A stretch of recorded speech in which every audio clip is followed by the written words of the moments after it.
I know black, I know black. I'm Dominican, I'm Dominican. I know black, I know black. I'm Dominican, I'm Dominican. Bro, what intonation is my YouTube For You page doing, bro? Speaking of which, what the fuck is that? I look like a fucking antlerfish. What is that, bro?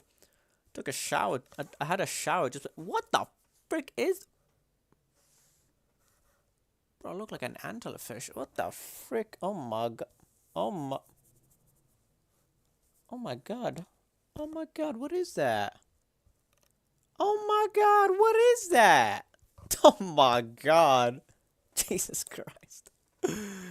Alrighty. Alrighty. Forget that happened. Jesus Christ. What intonation, bruv? The fuck, bruv? Bro, what is this, fam?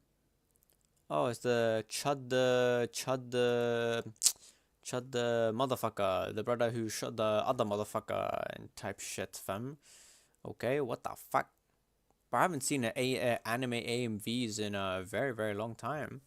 The philosophy of Yukio Mishima. Who is this guy? Lara Will should have got a prenup.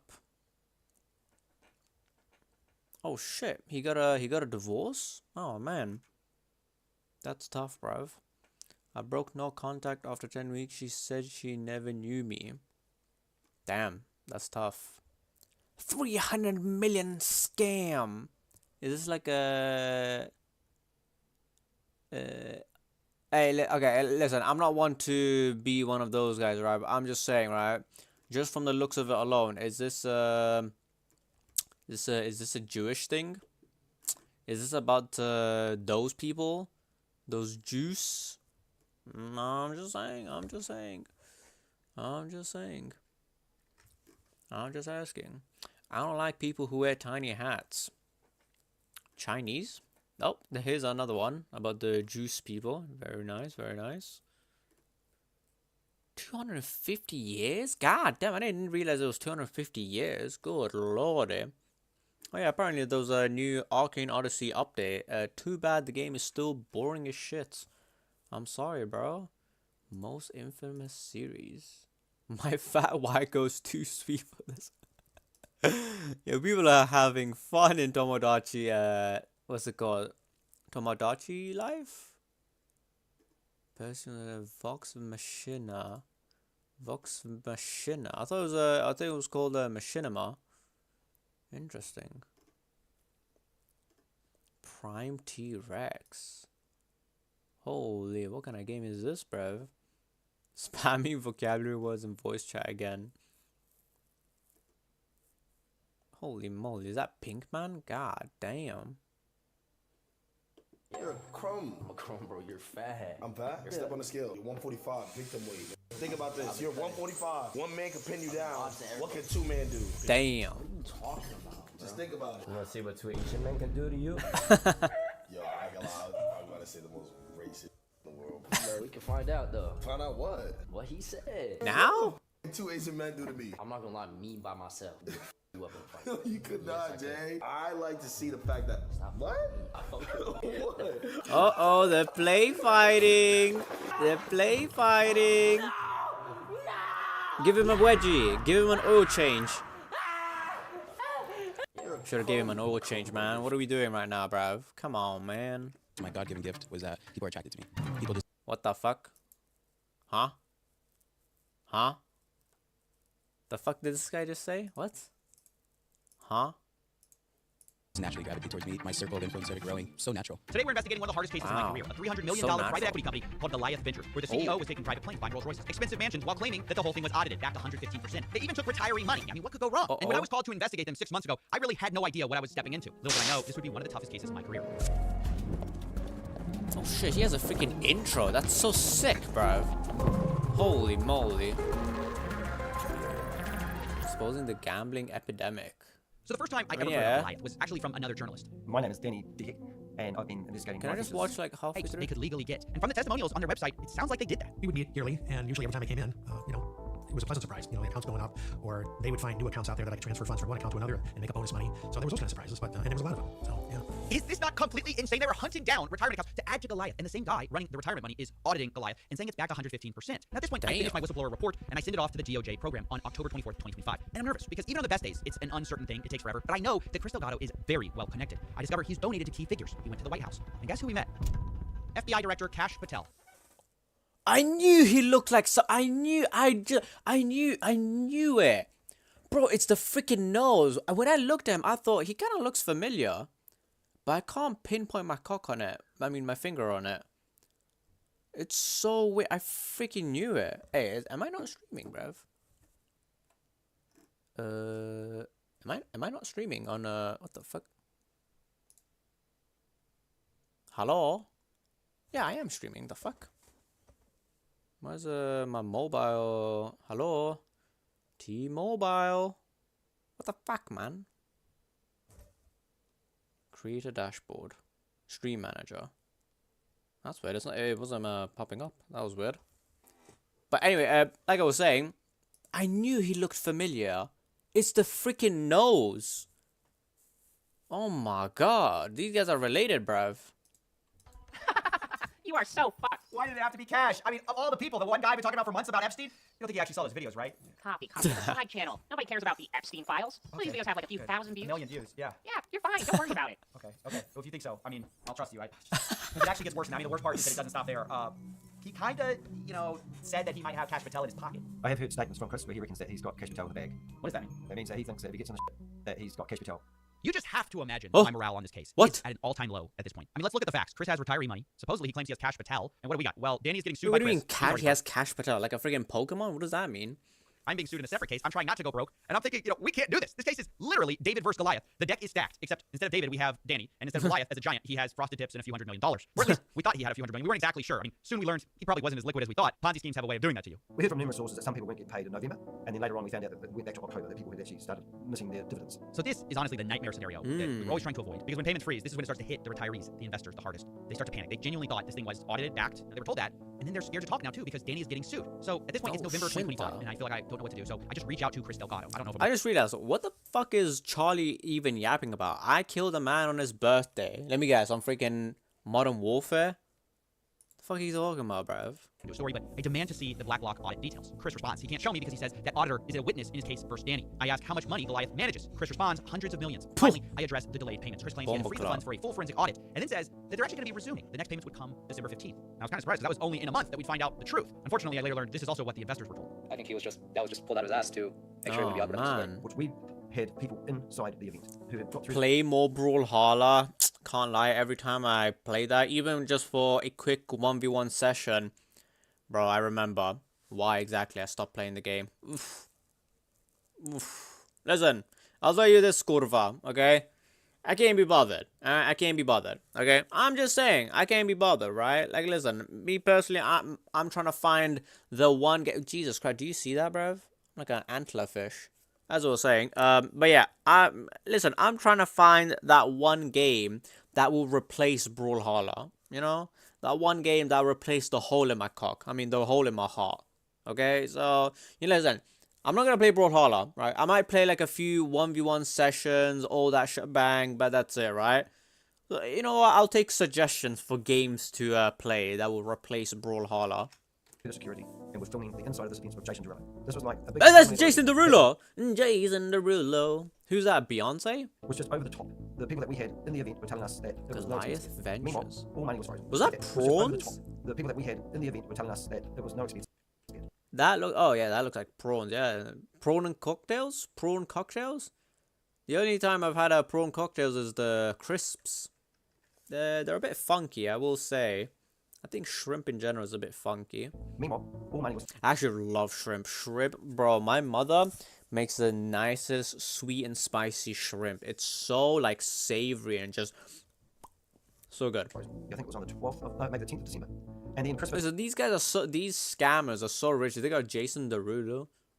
How much does Jason? How much to hire? To hire Jason Derulo. Jason Derulo. Hire Jason Derulo for a corporate event or performance booking. Speaking fees typically range from 200,000 to 300 hours, with the lower end applying to virtual engagements and higher end for in-person events. Oh my freaking god. Why Intonation would I pay $200,000 just for him to be on a freaking Zoom call?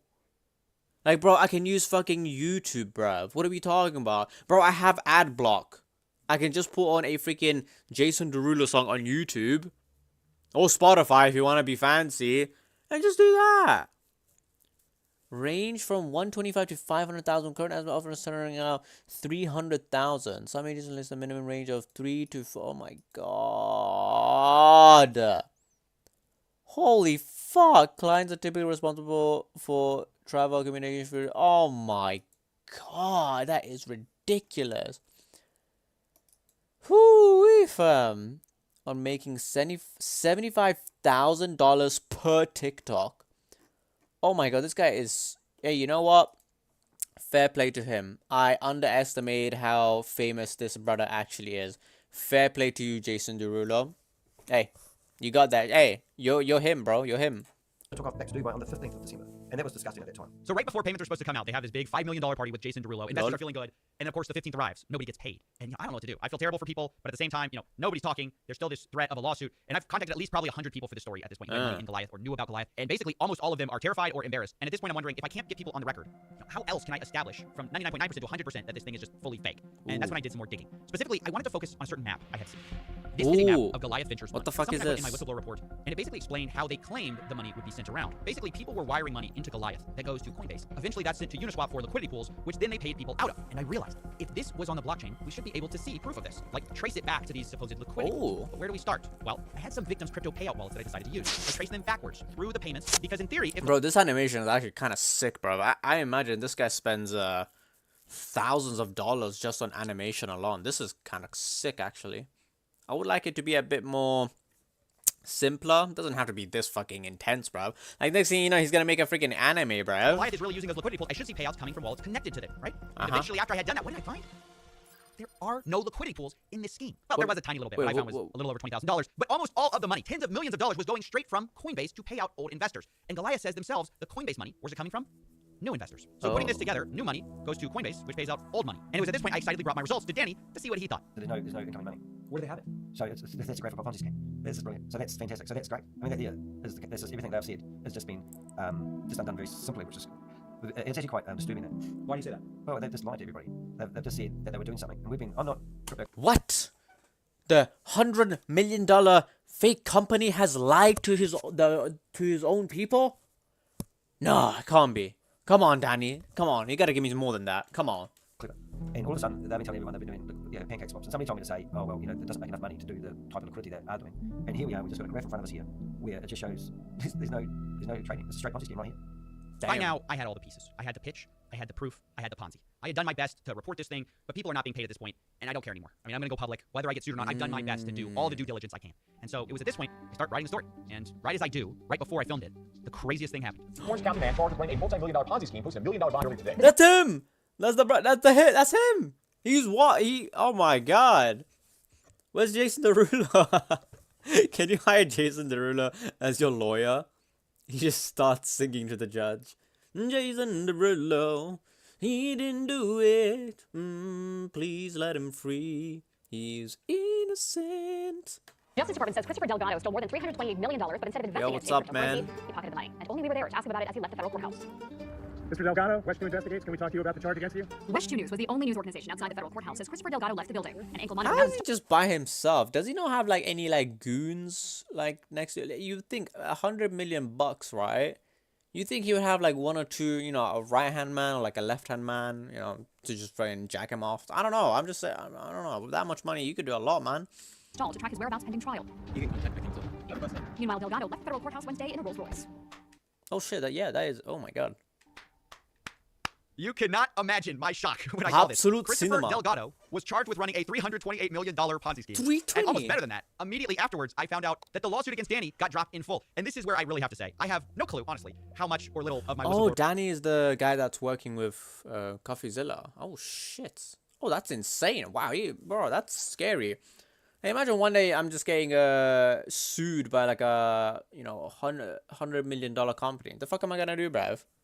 Don't do it. Don't do it, man. Don't do it. Report was used. I give full credit to the team who actually investigated and charged Chris for chasing down the facts. However, what I do know is that Danny was a massive help to everyone. The amount of information this guy dug up, along with his team he calls the Avengers, is just staggering, and I really have to give him credit. But honestly, if it hadn't been for me trying to get this whistleblower report, this video probably wouldn't have existed. I would have dropped the case for sure. It was only chasing down those last things, trying to prove this, even though I knew there was really nothing I could do, that drove me to get to this point. And given that Danny was such a huge part of that, I'll link his Ko-fi account if you want to support his work. Oh, hell yeah, he deserves it. I happen to know that Bro, this motherfucker deserves, just in case another $100 million company tries to go for him.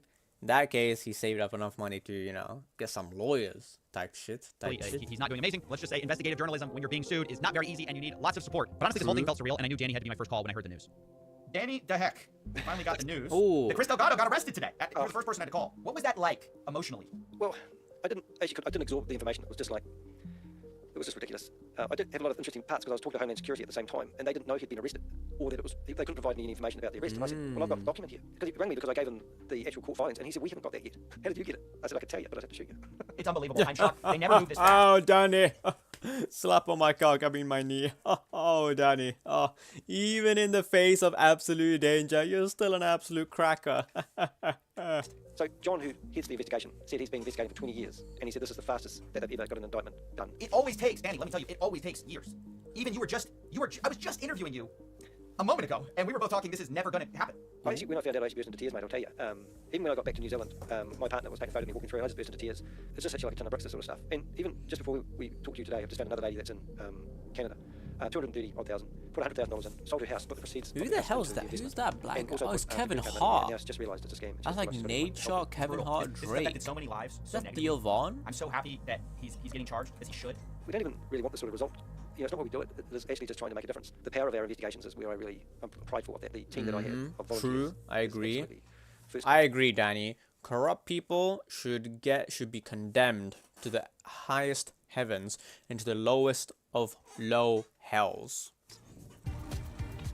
Oh, more animations. We got it. We got it. Oh yeah. Yeah. What are we celebrating? The bet finally paid off. Yeah. Wait, you knew about the bet? Of course. What do you mean? It's your idea. Go all in. Okay. All right. I wasn't expecting you to be so cool about it. Cash came through. Cash came through. That's what I'm talking about. All right. I never thought. I've been making fun of him for a long time. Saying, They got him. Not the arrest. Wait. What? Chris Delgado. They got him. Oh. Oh no. You pulled it together. I'm proud of you. I gotta make some calls. Yeah. You take whatever call you need, champ. You take whatever call you need. No. Yeah. Yeah. No. The deal's off. The deal's off. Pull out. Pull out now. Oh God. Are you crying? I can't cry. You know I can't cry. I'm very sensitive about that. I thought you'd be so happy. You sold me out. You knew the whole time, didn't you? What happened to crime is legal? That was last year. I mean, this is, I guess they catch some of them. We were What wrong the about that. fuck? What is this law dump, bruv? By UFC Hall of Famer who exposed a Ponzi. Holy frick! Oh my god! Hello, Halvard again, bro. Is this AI or something? Oh my god! Super interesting story, and it intersects with this one in a fascinating way. You'll see some players from this. Oh my god, this is insane. But to be fair, it does make sense. Someone like him who does, honestly, this is quite dangerous work. Low key, he kind of needs all the help. Type shit. A coffee. Oh my god, he went from 54 supporters to 988. Gonna be close to 1,000 at this point. So is it $5? Holy moly, he needs $50,000. Oh my god, undercut a blockchain. Oh my god, this is awesome. Oh, it's all $5. Ooh, request from $150. Can I request them to? Oh, okay. Opportunities and $250. Damn. Yeah, this guy's the real deal. You know. Wow, Danny the Heck. The only heck that I know is the heck shotgun from Warframe. Not gonna lie, that weapon's kind of mid. Yeah, it's honestly it's kind of mid, but then again, it gets the job done until you get the Nadaruk. Then it's like, 10 things beginners need to do more, man. $300 million scammer makes a huge mistake. Wait, didn't he just make a video? Hold on. Pete Davidson. Ooh. After losing in League of Legends. Only Britain paid more. Wait, what did we pay more on? Bro, I don't want to pay more. Strongest two fingers. Ugh, this motherfucker got the fucking Cheeto fingers, bruv. When you make the only animated mockumentary in existence. What was that about? Sacrifice and Defiance, the Thesister experience. What the hell is this, bruv? You know, sometimes you find like people who play these weird games, bruv. Oh my god, they are praying and praying. Ha ha, that's hilarious. Oh, that's hilarious.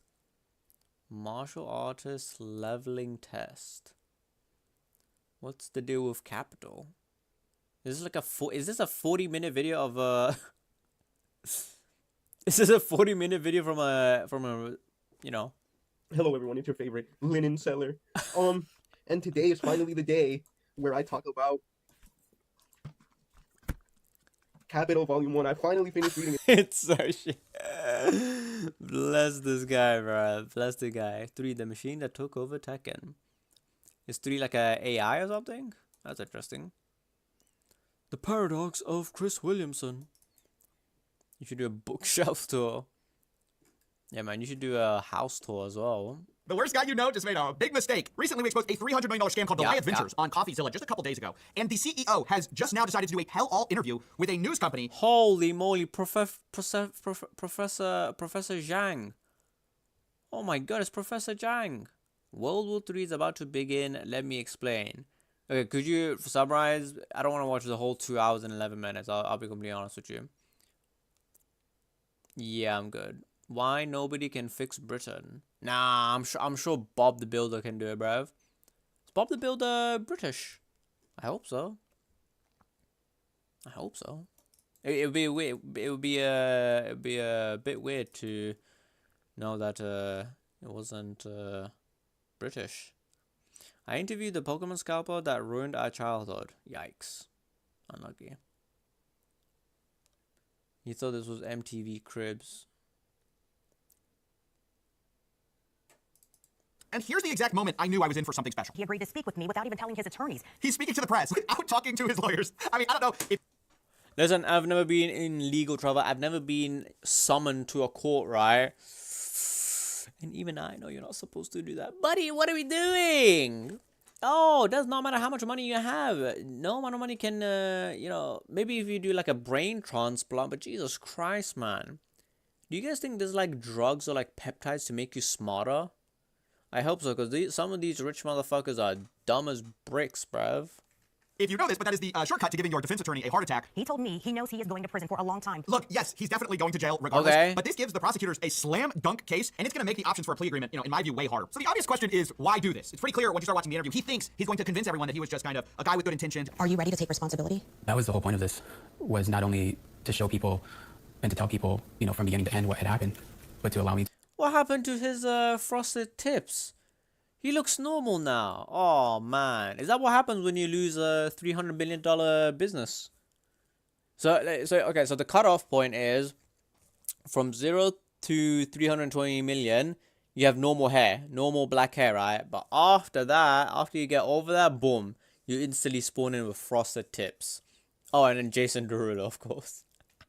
to tell them directly for me how sorry I am. That's right, he's trying to hit you with the old razzle-dazzle. The same guy who sued a journalist who rightfully called him out for running a scam. The same guy who's been lying for years to investors and lost them all of their money by running a Ponzi scheme until the exact moment he got arrested is now saying, hey guys, really sorry about that. And it's going to backfire spectacularly in this interview. But before we get to that, I want to get into the psychology of Christopher Delgado. You know, This is the same guy who says he has a gift for people being attracted to him. My God-given gift was that people are attracted to me. People just naturally gravitate towards me. Little does he know that's because he was offering something that was too good to be true. But this reporter, Darlene Jug, I have to give her the biggest shout out. I mean, she did an incredible job teasing out of this guy all of these amazing moments, and a lot of it is not like something he says. It's just how he carries himself. This interview comes off so unhinged because we are going to be doing the tell-all I'm sorry interview from a mansion. He's wearing an ankle monitor confined to his 11,000 square foot estate. Holy shit, he's literally, wow, he's freaking locked up, bruv. Then again, it was a $320 million scap. It would be a bit weird. Investors' cash. Like literally from a mansion when your constituents, the victims of your scam, can't even afford groceries, right? Lost everything they have, and you're saying sorry from an 11,000. Oh man, that's so sad, bruv. It's crazy how he still has a mansion. Like, bro, put him in fucking jail, bro. What are we doing? Inside of his $8 million Isleworth mansion, Christopher Delgado wears an ankle monitor right next to his Hermes sandal. Yeah, would that leave a mark? Because you gotta wear that 24/7, right? Plus, I think you gotta charge it as well. Man, one of the things I don't like about my phone is the fact that the charger is kind of short. It's kind of short, so I just gotta either stop using my phone or just be in a very awkward position where eventually I have to just, you know, leave. Also, what intonation are those freaking slippers? What is that design, bruv? Is that Louis? Is that Gucci? Bucci? Suchi Poochie? Sell for about $1,000. They look like they're made of paper, bruv. And he still has his cars. Why does he still own his assets, brother? He's surrounded by luxury clothes, cars, and comfort. Oh, a pool table. Now, see, this is how you know this guy is rich with absolutely zero taste. Because if this guy actually had some proper taste and personality, he would have gone at a table tennis table, not a freaking pool table, bruv. Come on now. An actual one of two Louis Vuitton pool tables. She's doing him so dirty. Louis Vuitton? Starting the interview with the Hermes sandals. He's wearing an ankle monitor next to the thing that costs $1,000. Cut to luxury car. Oh no, Chris, this was a massive mistake for you, buddy. This is not a good move. You know, this is good. Oh shit, yeah, they are Louis. He said Louis Vuitton. Yeah, Louis Vuitton. Very interesting. Reporting right here. She's teasing it all out of Goliath falls. Quite literally, yes, they has fell. him. She knows how this looks. She just has to stand there and act, is this your nice pool table? And he goes right along You know, with it. honestly, I'm not gonna watch this. I just wanna read their comments. An actual one of two Louis Vuitton pool tables. A friendly tip for all of you criminals out there. If you ever get caught, if a reporter is ever coming to your house and you are under charges, do not show them your one of two pool table. They don't actually care. What do you mean? What? No way. What do you mean they wouldn't care? Come on. I'm sure they'll find it cool. Oh, please. I'm sure they'll forgive me. Not the time to be showing them your gold-rimmed Lamborghini. If you're interviewing me, and I just did Dad. a you're interviewing me from a box, okay? I ain't gonna be from my house. No. Meet me under the bridge. We're not gonna be shooting pool at one of two Louis Vuitton billiards table. Now, some of you might be wondering why. Why not brag about what he has? Well, obviously, it looks bad from the perspective of the people who have nothing because of this guy. But also, and just way more to the point, it makes it much harder to answer questions like this one. Oh, what happened to their money that should have been sitting in an account? I see. Yeah, you know what? Fair enough. I keep forgetting this is all a scam. He stole money from, you know, poor people, and he spent it all. I keep forgetting that. Their money was being used to make distributions. To who? To either them or other investors. And what else did you use the money for? I mean, we used it for corporate events. We used it for personal spend. Rather, you are sitting in the place where everyone's money was spent. The problem with showing first your Lamborghini and one of two pool tables is when they ask you, well, where did the money go? You can't really say, well, I sent it to Joe and Bob. You're literally surrounded by the wealth of other people that doesn't belong to you. And we see this all the time. You know, I try to tell people, do not flex online, okay? You're gonna commit crime. I feel like this is a masterclass on criminal PR. It's not supposed to be. When you see somebody fumble it this bad, you go, didn't anyone teach you this at school? I mean, I'm I see taking this notes. literally all the time. You know, this is just a DOJ thing that happened today, okay? This is a guy named Brett Blackman, and he took a photo of himself like this. Like, you don't think someone's gonna show up to your house one day, knocking on the door, asking you questions about where the money went, and they show you this picture, where did the money go?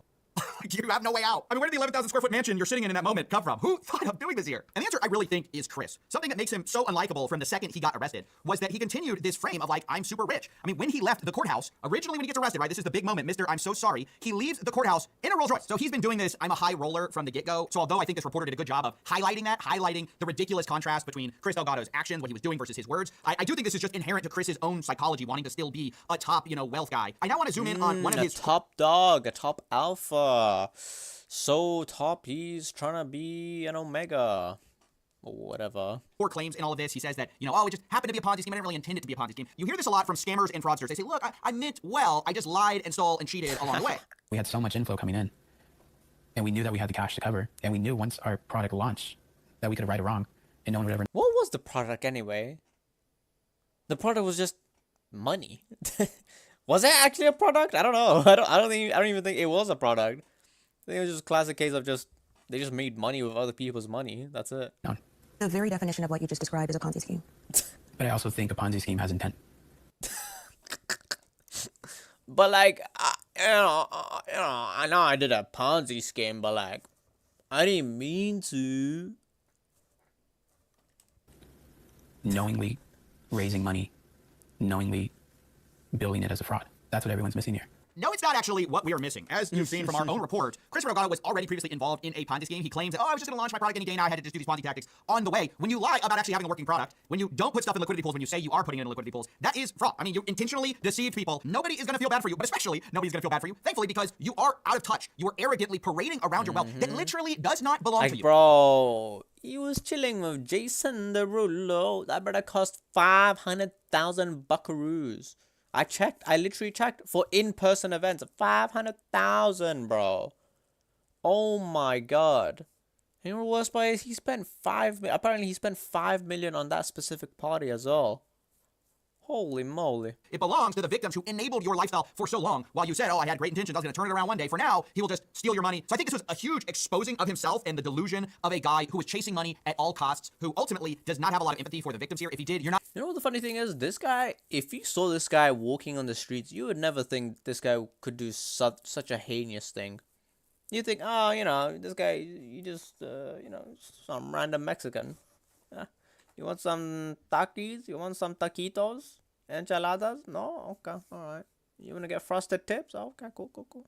Not driving home from the court in a Rolls Royce, right? You're not bragging about your Louis Vuitton pool table. But there is a bright spot to this whole thing where I think Chris does make a good point. I think not all is lost. Not all was just a complete failure to communicate here. Because I think one thing Chris is angry for is to get his co-conspirators in trouble. Like, obviously, he's not going to say he's not guilty. Clearly, he's pleading out. But as he's the top man, what can he really do? Well, you can get your co-conspirators in trouble, and I think that's relevant here. He did not work alone, and so I really do hope they go after some of these co-conspirators. Federal investigators say Delgado and his is he gonna co-conspirators solicited investors under false and fraudulent promises of monthly returns, which were sometimes presented as guaranteed or low risk. We are not naming the alleged co-conspirators because they are not named in this complaint, but Delgado told us he shared their roles with the feds. Yeah, I think it's obvious that in any scheme this large, there are other people, and one problem I see with our justice system is oftentimes the guy at the very top goes down, and everyone else sort of gets off light. I obviously don't think that should happen here. A lot of people went after the retirees. A lot of people had to go get those investors' money. They should be held accountable too for the people who knew it was a Ponzi scheme this whole time. They should obviously face justice. So that is the one part where I'm like, kind of like rooting for Chris to turn in his co-conspirators. I'm like, yeah, they should go down too. But I don't think this whole ploy to get off easier or to make himself look good is going to work because it's just so transparent. If you were actually sorry, you wouldn't have stolen the money. If you actually had good intentions, you wouldn't have done a Ponzi scheme. And most importantly, if you're going to actually take accountability for your actions, you wouldn't have sued Danny DeHack, the journalist who started reporting on this early on, right? But of course, that's not what happened. Now, I want to directly confront and expose one of the biggest lies that Delgado says in his piece. Wait, he has freaking merch? Oh my god, this motherfucker has merch, bruh. Hey, don't get me wrong, bro. I've been on the internet for a very long time. I've seen many YouTubers become famous, fall down. Seen many YouTuber merch. And I'll tell you this, right? None of them look good. None of them look good. At best, they are average. At worst, you would probably get bullied if you bought that merch. This is the most average looking merch ever, fam. Goliath Ventures. Get the fuck out of here, bruv. Also, is that 72 degrees Fahrenheit? God damn. How what is that? 72 F2C. 22 degrees. Oh, that's quite hot, actually. Where basically he says, look, it all would have worked had our product come out in time, right? He says, look, we were working on this product. Wasn't supposed to be a Ponzi scheme. Here it is. Delgado tells us Goliath was trying to develop its own crypto product that would have taken over as a real investment. It just kept getting delayed and delayed and delayed. But in these delays... This guy sounds like fucking Yandere, Dev. What do you mean delay, bruv? You had $100 million, buckaroos in your pocket, spent it all. For what? Also, is he only facing 30 years? What about the money that he stole, though? He has to reimburse that, right? I hope so. Plus interest. Like, listen, interest is haram, but like, they kind of deserve it, right? We are now a rocket ship. And you don't see it as interest, see it as, extra support. Extra support for all the emotional hardship you have gone through because of this criminal. Continue to take investors. We didn't have any choice. Why did you just say no? I think it's easy for someone to sit on the outside. It's hard to do that in the moment. Yeah, it's easy to sit on the outside because most people don't lie to their investors. And you have to understand, so much of what he says is dishonest here. Yeah, majority of people don't steal from fucking poor people, bruv. Oh my god. Actual thing they were selling to people. This is a screenshot from one of their marketing materials. They have the capital flows of Goliath. This was their actual product he's talking about. He's saying, we're going to build this product. This is what they're pitching, okay? Right here. You send in the money, it goes to this, liquidity pool, right? That's not something you need to develop. That can be done right away. I can use a liquidity pool, in 2 seconds right now. So this whole idea that there was this magic, doohickey that they were going to develop that was going to allow them to do the thing they said they were going to do is just a lie. The truth is, what they were promising was impossible. There was no liquidity pool invention that they were going to do. First of all, liquidity pools are already a thing. Second of all, none of them offer the kinds of returns that they were claiming they were making. So I just hope everyone can see through this transparent lie by Chris Delgado where he says, I just was about to finish making the product. No, you were not. But we know what you were promising investors. We know that the real problem was that you were promising them too much money. And you know, the saddest part about this is the fact that retirees got swept into this. But another part that just breaks my heart is that there are actually charities that Chris Delgado was hugely involved in. All of that money is likely going to have to be clawed back. Yeah, the records that we have also show Goliath Ventures donated about $5.1 million to charity schools and foundations across our area. We have confirmed Martha and Greg some have actually received subpoenas related to those funds. In these big Ponzi cases, you have to go after everyone who received the false profits from, you know, the... Oh, Shinta. Why the fuck did... So now he just made even more victims. Oh, that's so sad. Victims, who ultimately are the source of the funds. So the sad conclusion of the story is that it's very likely that some of the charities that he was laundering his reputation through are now going to have to face, you know, legal action to try to get some of this money back. So yeah, that's just unfair for them. They might have already spent the money, but it's also not fair to the victims who've lost the money. It's true. There could also be, like, charities to launder money. In the first place, it's just a kind of total disaster. And to see this guy wearing an ankle monitor in Hermes shoes, to see him driving his Rolls Royce from the courthouse, it just displays someone who's so unbelievably out of touch. Sure, I can agree that his co-conspirators should face more accountability, but when I see him talking, I see a guy who's just still making excuses and still trying to minimize exactly what actually happened here. But ultimately, I think Darlene Jones did a great job of exposing that. So hats off to her. I'm of course going to link both of her news reports below. You can go check them out, and thanks for watching. Oh man, that was sick, fam. What is this? July 4th, 2024. Why nobody can fix Britain? Oh my god, it's Rishi Sunak. Okay, I'm not... you know what it is, right? I am not going to lie. I feel like after every new president in the UK, right? Oh, in general, right? In the UK, in America, if there's this like pattern, right? Where every time we get a new president, right? And after they've settled in a bit, it almost always, it feels like the previous one was just better. Like, it wasn't as bad as we thought it would be, you know?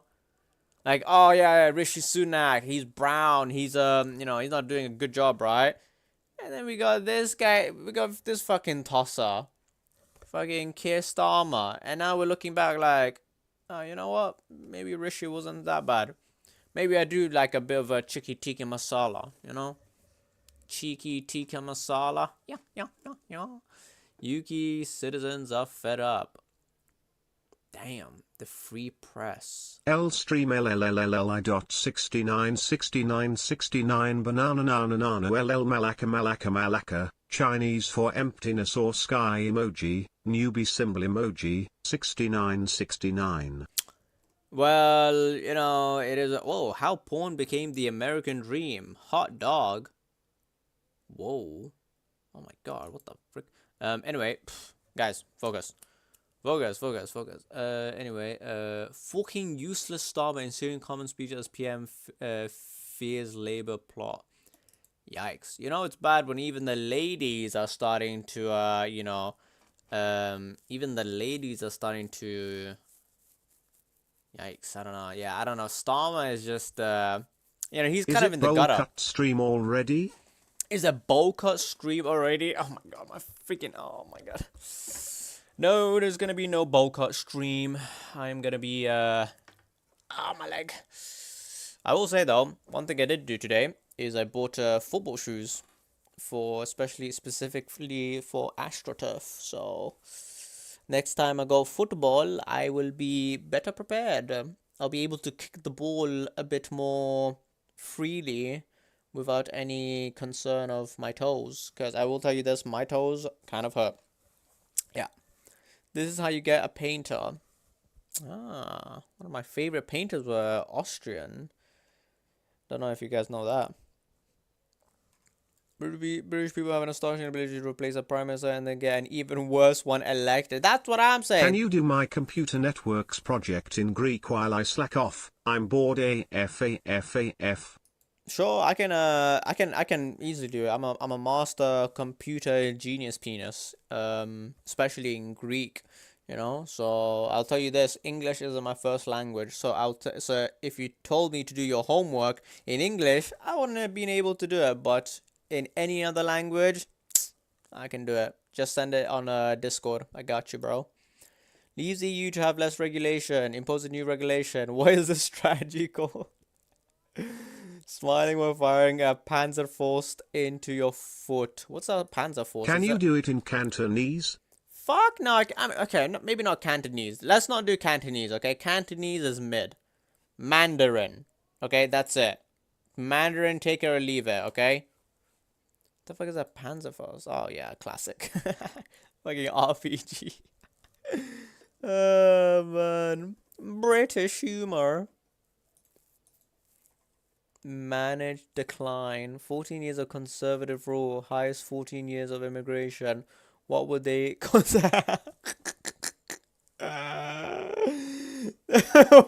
What were they conserving? The fucking wallets. That's what they were doing, bro. What are you Mandarin doing? reminds me of that one fruit that's not better than oranges. Oh, get out of here. Don't be silly now, Christopher. Come on, you gotta, bro, you gotta understand, right? With oranges, you gotta cut them into wedges, and then you gotta suck on them, and then you get all sticky in that. With mandarins, you literally use your thumb, fucking, dung, dung, dung, dung, dung, dung, dung, dung, dung, dung, dung, dung, dung, dung, peel it off, and then you can just eat it, and you can throw the peel away, okay? That's what you gotta do, bruv. Sweden just did something to Islam that changes the course of history. Holy fuck, what did they do? Did they finally make a Quran 2 So or something? convenience over taste, SMH.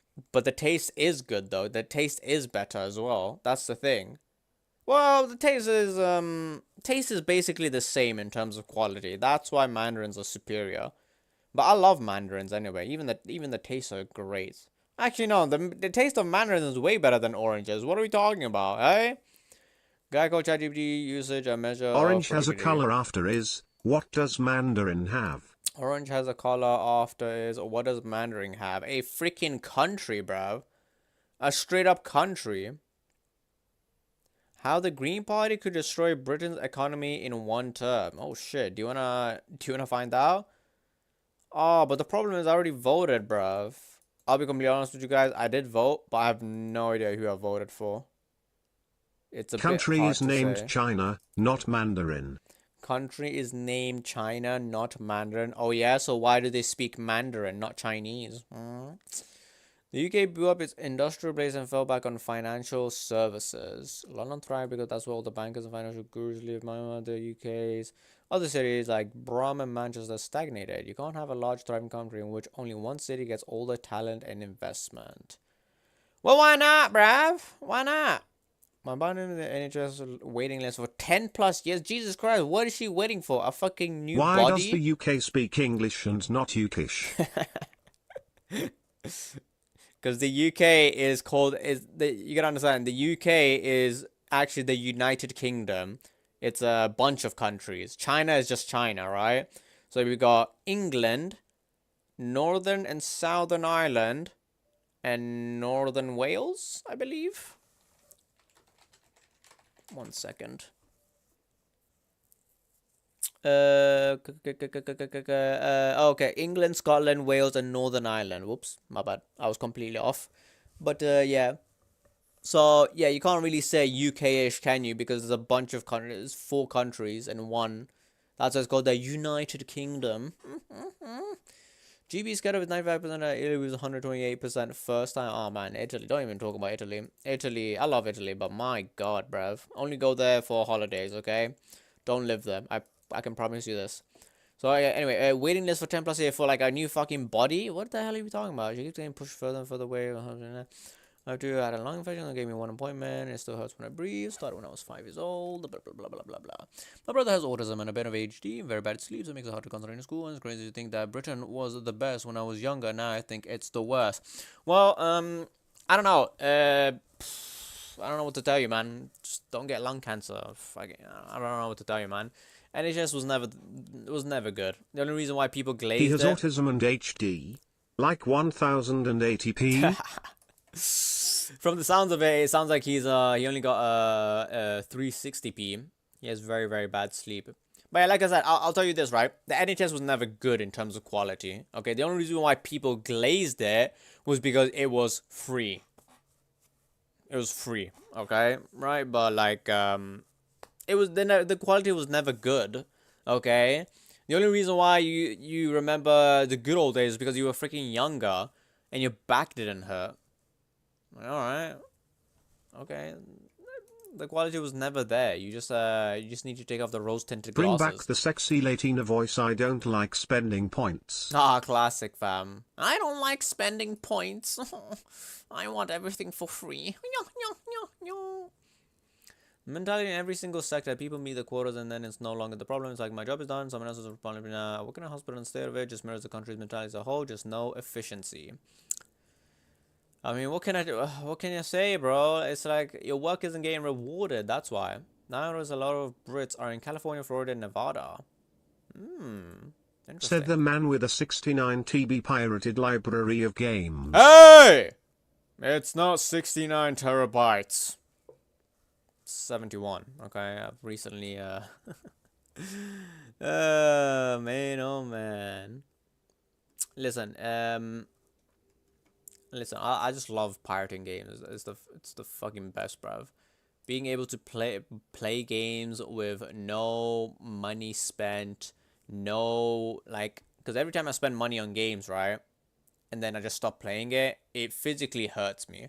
I can physically feel my soul leave my body. It just, oh man, it just hurts, bro. So technically, I'm doing this for my health, you know?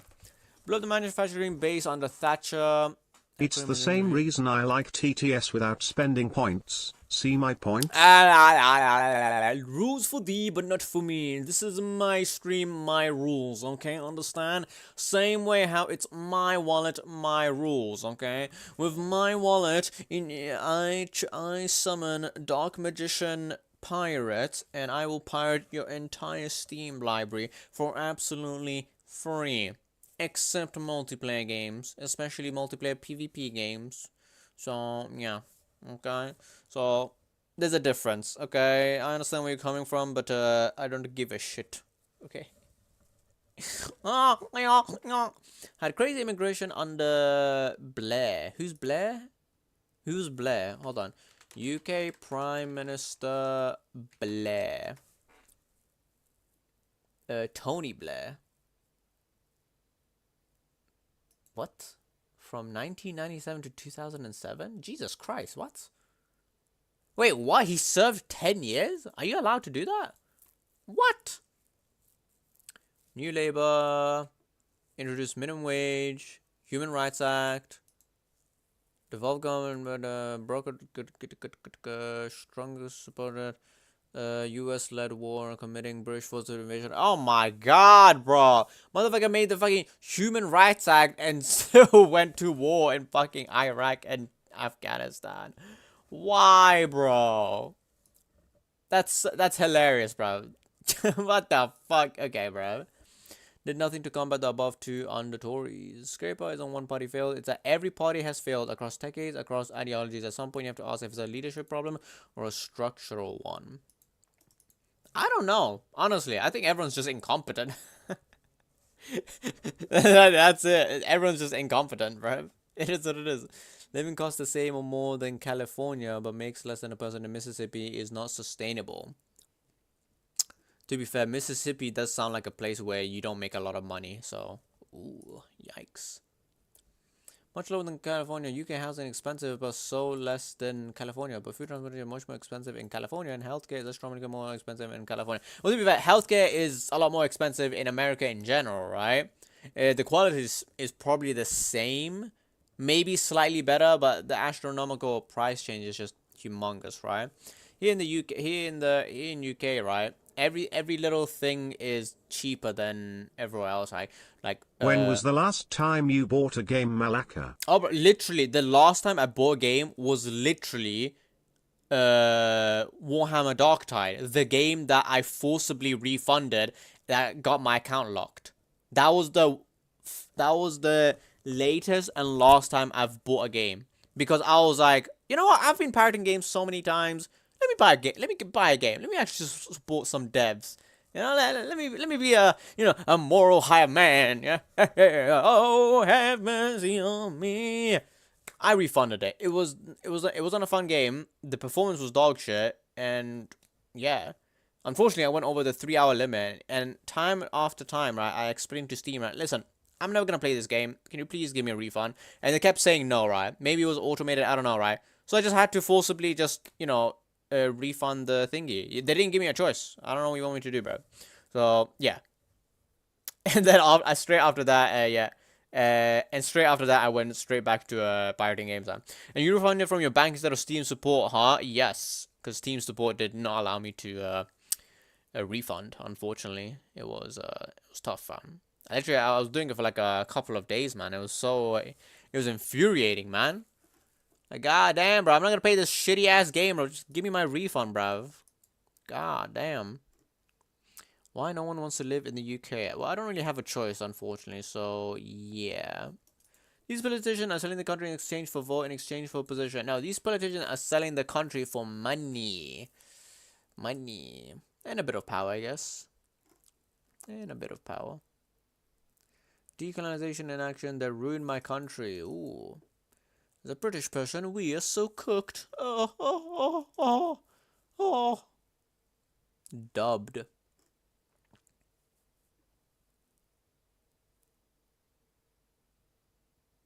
The Calhoun effect. What is that? Damn, I always like these YouTube videos that are like super weird, bruv. Britain needs a reset, a rebooting. A rebooting. From the 2 world wars. Anyway. Election night in the United Kingdom. After 14 years of Conservative rule, Britain had had enough. A record number of voters turned up to throw the Tories out of Downing Street. The result? Keir Starmer's Labour Party wins a landslide.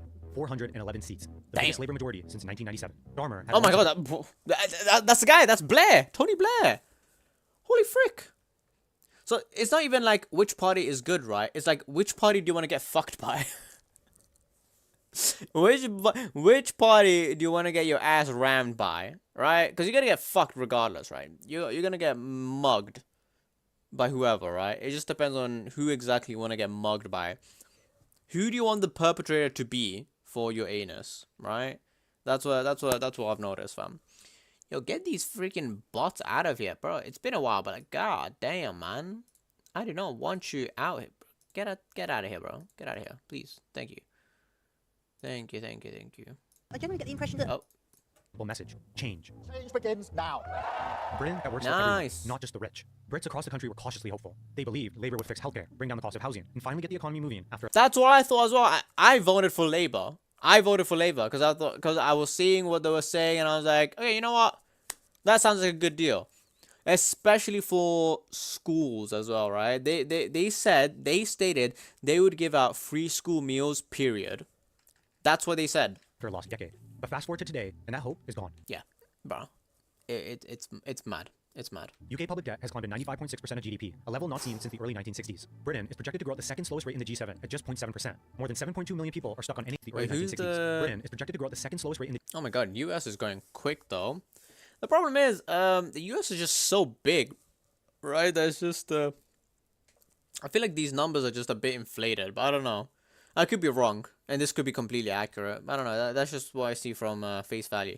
Look at Italy, though. Italy is literally like a third of UK. How bad is Italy? God damn. Italy has not grown at all, fam. Also, Japan, why the fuck are you here? What do you mean growth? Yeah, growth for the fucking rich people. Are there even any rich people in Japan? I'm sure they are, right? Yeah, when I say rich people in Japan, it's like the ultra rich, like billionaires rich.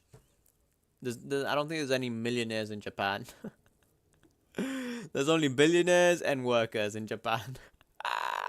In the G7 at just 0.7%. More than 7.2 million people are stuck on NHS waiting lists. And Keir Starmer is now the third most unpopular leader in the democratic world, with a net favorability of -47. Damn. In May, the country goes to the polls in local elections that could seal his Also, fate. I heard someone say that it also doesn't help the fact that Keir Starmer has the personality of wet tissue.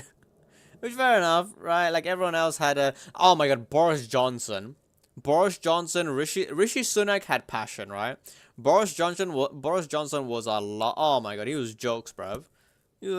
Bro, I want to show you guys, what's it called? Boris Johnson funny moments, fam.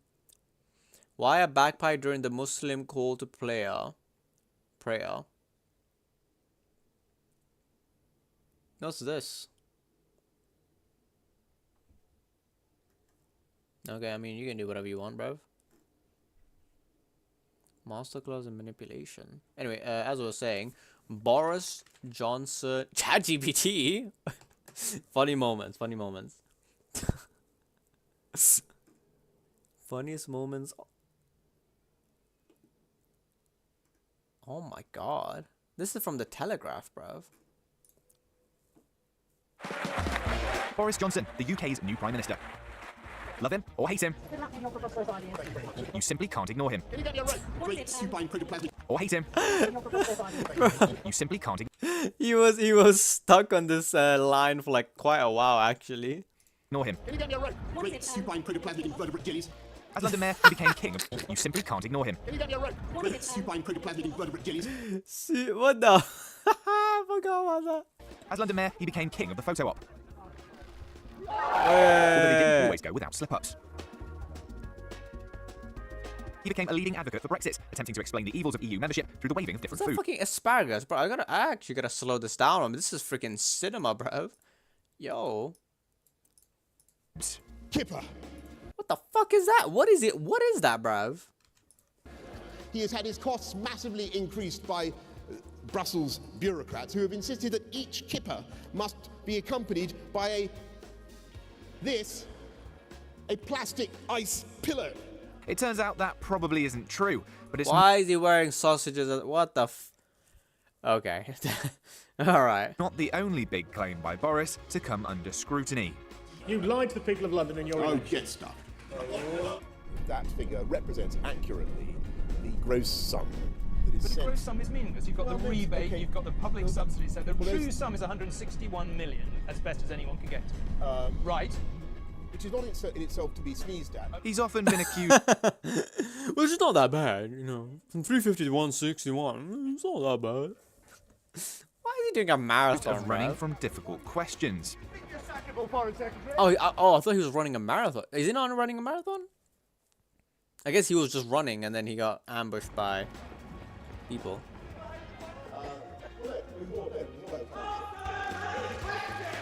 Finding ingenious methods to avoid being pinned down by journalists.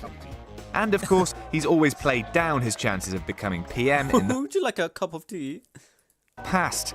As I've said many times before, and I've used all sorts of expressions to describe what is the impossibility, the adjunta. It is not going to happen. It is more likely that, as I say, I will be reincarnated as a whatever, or knocked in a disused fridge or decapitated. He's just yapping, bro. He's just yapping, bro, just to make these guys fuck off.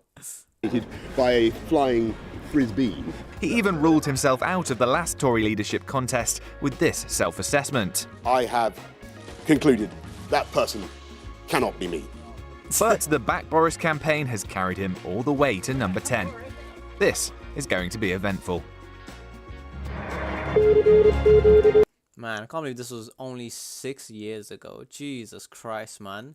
Also, oh my god, this was so good. This was so good. Do you really want this guy? This is so good. This is so good. Watch this. And Liam Fox and David Davis negotiating a Brexit deal on behalf of this country? Yes. The answer to that is, I would be devastated to think that it was in I'll tell you why. their hands. I'll tell you but why. I'll tell you with regard Because to we'll get a better deal, with regard and we'll get to a the great deal for nuclear this country. issue, I think These guys are like that cats what and Jeremy dogs. did say quite clearly that he would review the situation at that time. But he's not. The audience weren't convinced by that. Forgive Boris for not wanting to incinerate millions of people across the globe, like Boris would be quite happy to He's do. just getting Absolutely ignored ridiculous. from the heavens. I don't think you understand the logic of nuclear design. You don't understand ordinary people, Boris. You've never been in an ordinary constituency. You don't understand ordinary people. I'm just interested because you've helped coordinate this campaign. Sorry, Boris, just a second. There's You his helped feebleness coordinate on this the Labour campaign campaign. and his Hang on, feebleness Boris, in the Brexit negotiations. just a second. Sorry, he took his shite in my ear. Well, but a piece. You helped coordinate this campaign. Had Jeremy Corbyn rehearsed that particular issue coming up? Because it looked as though he hadn't. Well, I would have. You mind? No, just wanted to know you were answering. No. Stop being so rude. Jeremy Corbyn, like any politician worth his salt, on a big evening like this, He figured out the trick. discuss He figured all out the issues trick. that would be likely to be discussed. So the answer to that is, of course, he'll have discussed everything and he'll have prepared properly because that's the type of individual he is. And we should point out. Hang on. We should point out that the biggest cheer of the evening went to the lady who said, "Why are we talking about nuclear annihilation?" Absolutely. I think millions of people hearing the news that the British Prime Minister has effectively abdicated the whole point of our nuclear deterrent will be extremely perturbed. It's not just our own country that depends on Britain being strong and being robust in the world. There are plenty of allies we have in NATO around the world who look to us for a lead, who believe greatly in Britain. I think they will have been very disappointed to think that a leader of a major party could be perhaps on the verge of becoming Prime Minister on Thursday of next week with that kind of approach. And I think people in Brussels, listening to what he had to say about the EU, really is still, I'm afraid, Why did a bit of a Theresa May mystery. not answer the questions on the public sector, on the fact that the nurses that are keeping the NHS up and running have had a 40% pay cut since 2010 and are using food banks? He's never used a food bank. He's never been to a food bank. Right, Actually, I started. whoa. Hang on a second. What I want to do... You should take that back, what? Take it back. No, well, why don't you just sort this out? Hang on a second. Why don't you take it back? I just want to hear... You just pointed in my face. I want to hear from... Let's hear from Jeremy Corbyn. This is what he had to say. Bro, these are 40, 50-year-old men, bro. They're not real, fam. These are the guys who are running our country, fam. Come on. And paved the way for Britain's 6th Prime Minister They were in cooked, 7 bro. years. We'll be looking at where it all went wrong and whether the... Oh my god. That statistic is insane, bro. 6 prime ministers in 7 years. Oh my god. How does this keep happening? New forces rising on the left and the right offer Britain a way out or a deeper hole to fall into. I'm Cam for 2 and Yeah, by building 1.5 million new homes, or around 300,000 per year. But last year, new home approvals hit a record low, falling 7% on the previous year to only 221,000. That is well short of that 300,000 per year target. He said he'd stop illegal migration across the English Channel. But since he's been in office, 70,000 migrants have entered the UK on small boats. That is a 13% increase from the year. Oh my god. Bro, this has to be like, they have to be doing this on purpose, right? They have to be. There's no way, right? Because then they can put them in prison, and then the prison gets more funding, and then some more money. It has to. This all has to be a whole, like a big ploy just to make more money, in one way or another. I don't know the specifics. That's what I'm seeing. Year before. Meanwhile, his administration has become mired in the kinds of scandals he promised to stamp out. What? Underpaying tax on what? Oh my god, he employed criminals. No! Keir Starmer, no! Oh my god, this motherfucker is taking L's. He just keeps taking L's, man. For instance, his deputy PM, Angela Rayner, was caught in a tax scandal and forced to step down. And worse yet, the ambassador to Washington, good old Peter Mendelsohn, was sacked after it emerged that he was best friends with... Oh my god. Bro, why is Keir Starmer's team the fucking supervillains, bruv? The League of Supervillains. God damn. Jeffrey Epstein. There are dozens of other examples, but the painting doesn't change. Starmer overpromised and underdelivered. True. Okay, let's give him a break though. The UK's problems didn't just start with him. To put it simply, the country has 2 problems: terrible growth and debt that just keeps piling up. True. Neither is new, but both are getting worse. And by the way, if you want to learn more about the deep imbalances in the UK economy going all the way back to the Thatcher era, we'll link in the description and we'll put it up here. Is that Theresa? Who the fuck is Thatcher? I forgot. Alright, so Starmer got a bad inheritance. A country that has basically been in a slow motion economic car Yeah, he had a really bad start, right? So give him some slack type shit. for the last 18 years. The UK's problems go back all the way to 2008, where the country's economy was knocked off because of the global financial crisis. Yeah. And the sad thing is, its economic growth trajectory has never really recovered since. If you want to see one chart that really captures just how bad the situation is, it's this one from the UK Fiscal Watchdog. Is this an actual chart? Or is it? I hope so. Trend, forecast. Where's the yellow? There's no yellow. What it's saying in really simple terms is that if UK growth had continued along the same trajectory it was on before the financial crisis, the average real income in Britain would be around £52,500 per year, around 31% higher than it is today. Whoa, that's insane. The average salary today is like 30k. My dad, he makes 20, 21, 22, technically 22k. 21, 22k. I would know because I used to do his taxes. I remember one day my dad was like, "Son, you're gonna do my taxes today." I was like, "Buddy, what? What do you mean?" I was like, "What happens if I get it wrong?" He's like, "Don't get it wrong, beta."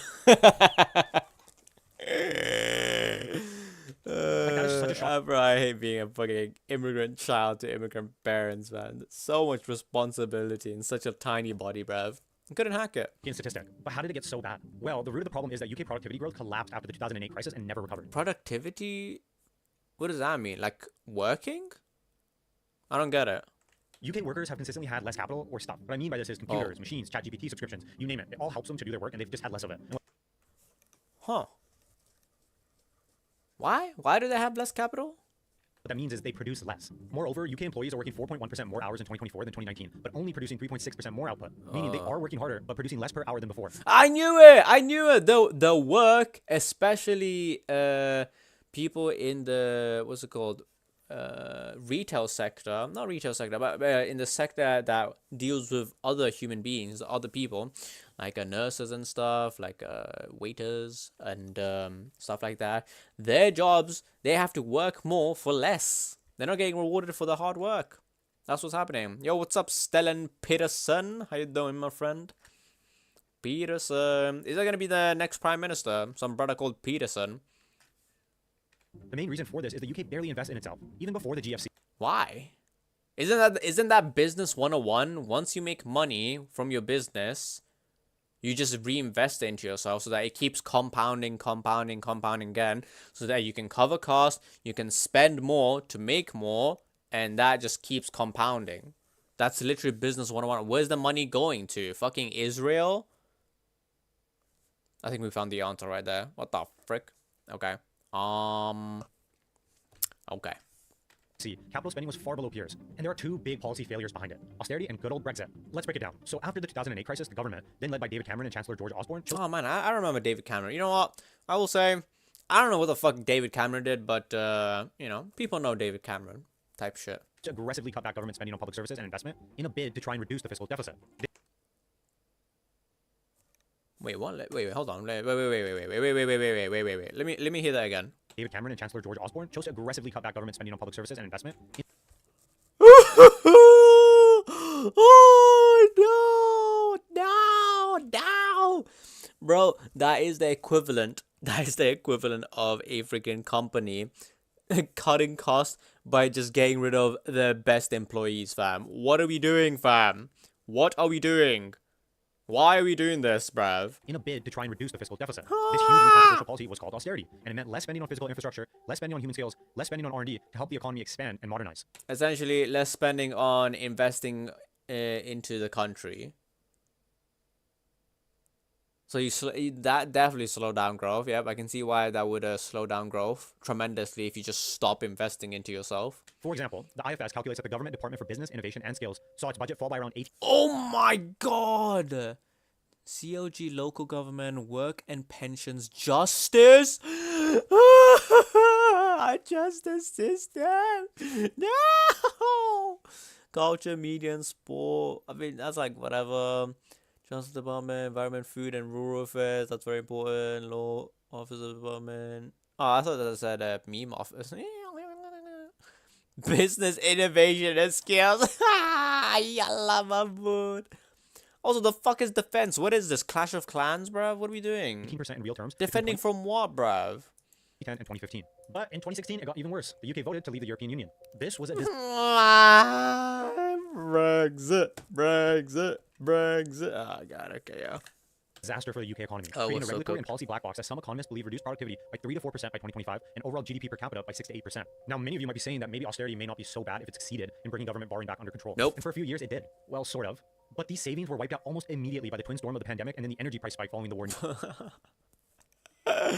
Oh man, it's just back to back to back. Like we did not get a single break, do we? Both of which forced a massive increase in government spending. And the proof is in the pudding. The country remains saddled by high public debt and a massive interest burden.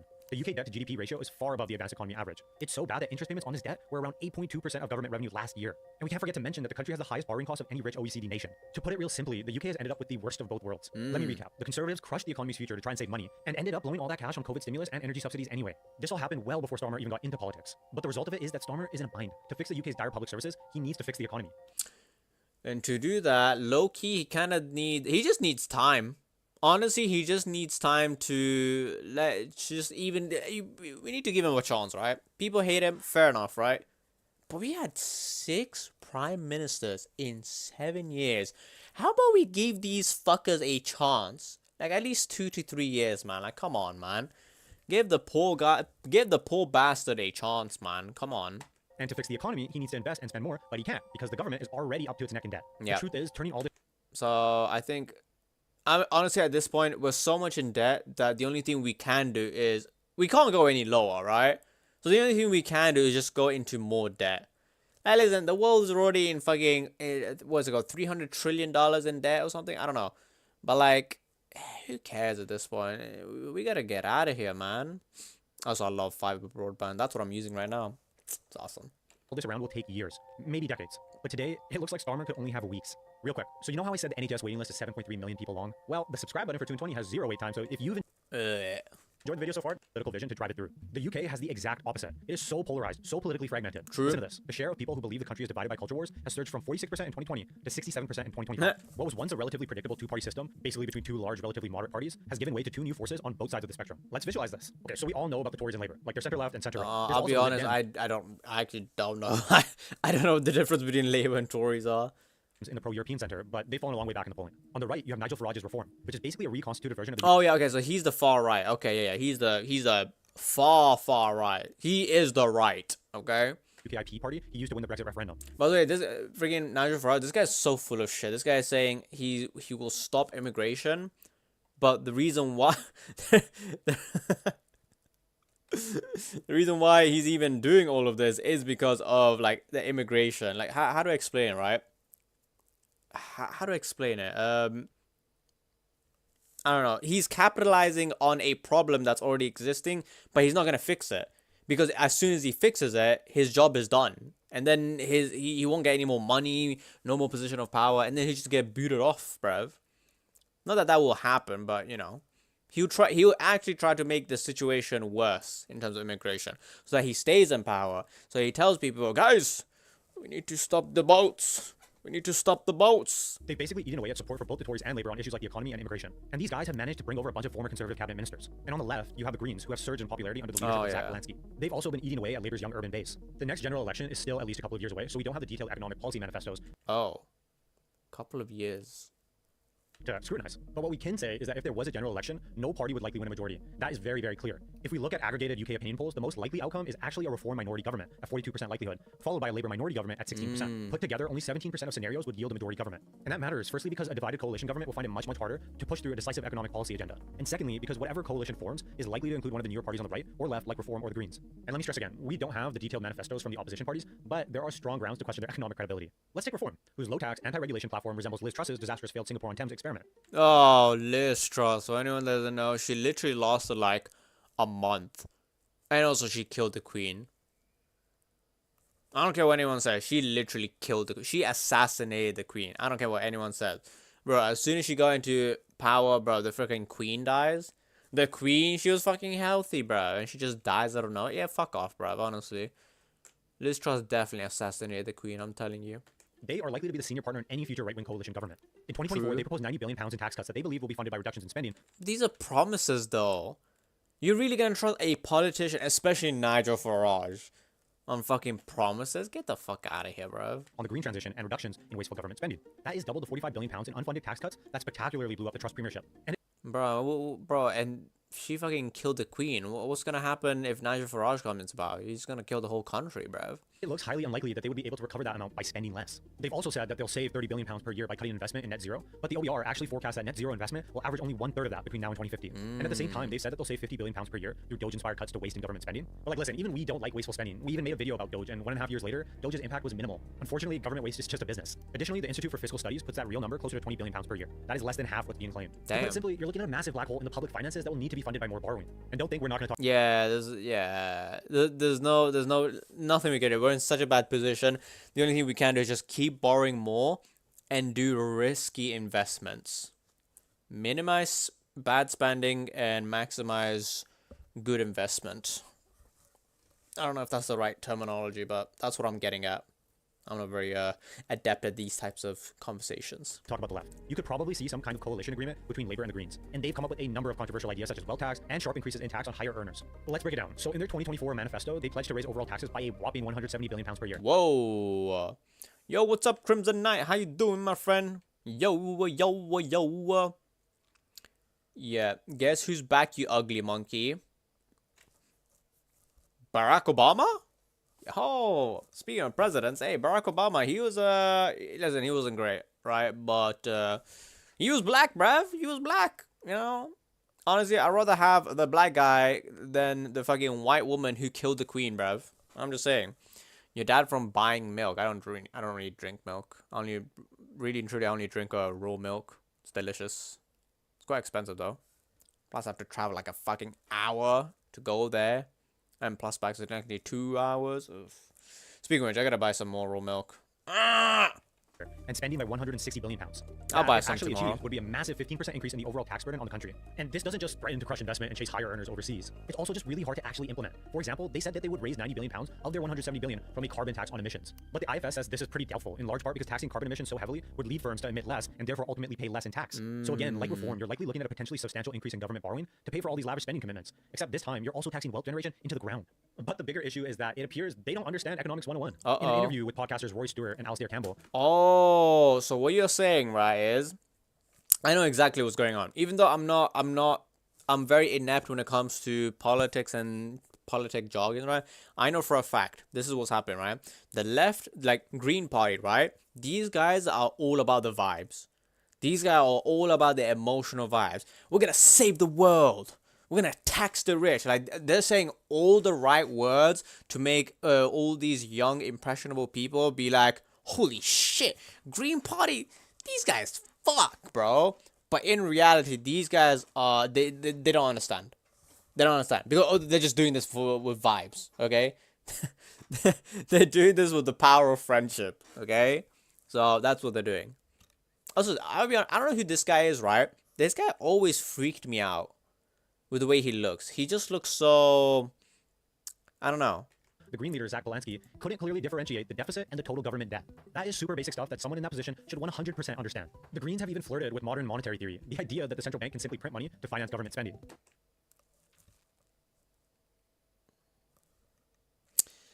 I mean, technically, they are already doing that, right? But like, you know, they're not wrong, right? But like,